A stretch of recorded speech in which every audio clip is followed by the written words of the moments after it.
Rotation policy के तहत तबादले कानूनी तरीके से किए गए। इस्टेब्लिशमेंट डिवीजन का तमाम अफसरान को रिलीव करने के लिए सिंध हुकूमत को खत लिखा कि सूबाई हुकूमत ने एक भी खत का जवाब नहीं दिया।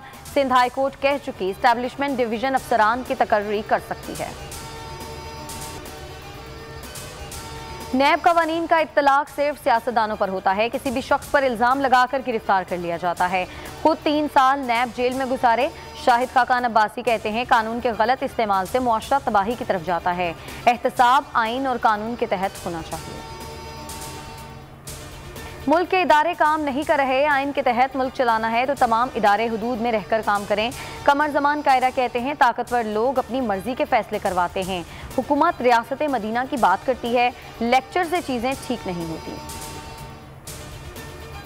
अवाम के चूल्हे ठंडे हो गए। सनतें अपने ऑर्डर्स पूरे नहीं कर पा रही। बिलावल भुट्टो की गैस किल्लत पर सख्त तशवीश। कहा कि बहरान हल करने की बजाय वुज़रा मनाजरों का चैलेंज दे रहे हैं। मसाइल से निजात का वाहिद हल हुकूमत का खात्मा है। बर वक्त LNG मंगवा ली जाती तो किल्लत ना होती। इक़्तिदार संभाला, हर शोबा डिफॉल्ट के करीब था। मुल्की मईशत तबाहाल थी। वज़ीर-ए-आज़म इमरान खान मुसलसल बहरानों से निमट रहे हैं।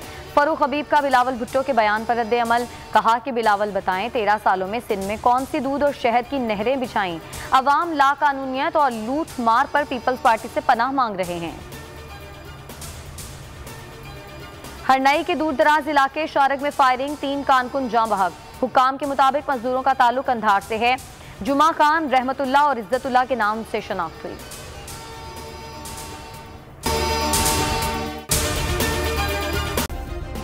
सब्सक्राइब करें और बेल दबाएं ताकि कोई खबर रह न जाए।